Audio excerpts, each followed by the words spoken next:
சென்னையில் Koyambedu metro rail மேம்பாலத்தின் கீழ் மழைநீர் தேங்கியுள்ளதால் வாகன ஓட்டிகள் பெரும் அவதிக்கு உள்ளாகியுள்ளனர்.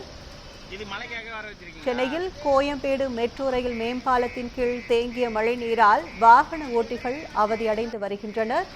சாலையில் தேங்கிய மழைநீரால் வாகனங்கள் தத்தளித்து செல்லும் நிலை ஏற்பட்டுள்ளது.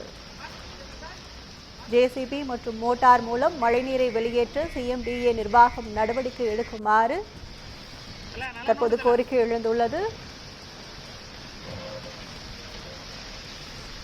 கோயம்பேடு மெட்ரோ ரயில் மேம்பாலத்தின் கீழ் தேங்கிய மழைநீரால் வாகன ஓட்டிகள் அவதியடைந்து வருகின்றனர். சாலையில் தேங்கிய மழைநீரால் வாகனங்கள் தத்தளித்து செல்லும் சூழல் ஏற்பட்டுள்ளது. கூடுதல் விவரங்களை செய்தியாளர் சுதாகர் வழங்க கேட்கலாம். தற்போது கள நிலவரம் எவ்வாறு உள்ளது சுதாகர்? வணக்கம் கற்பகம்.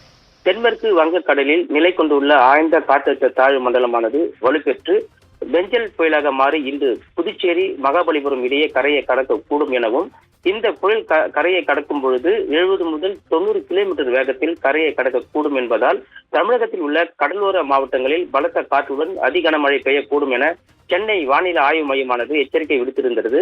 அதன் காரணமாக சென்னை மற்றும் புறநகர் பகுதியில் பரவலாக மழையானது பெய்து வருகிறது. இதன் காரணமாக கோயம்பேடு மெட்ரோ ரயில் மேம்பாலம் கீழ் வெள்ள நீர் தேங்கி நிற்கிறது.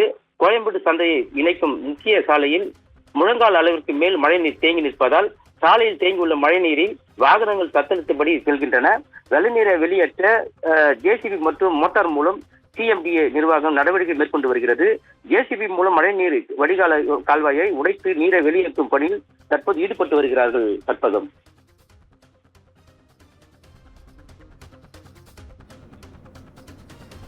தற்போது கள நிலவரங்களுக்கு நன்றி சுதாகர்.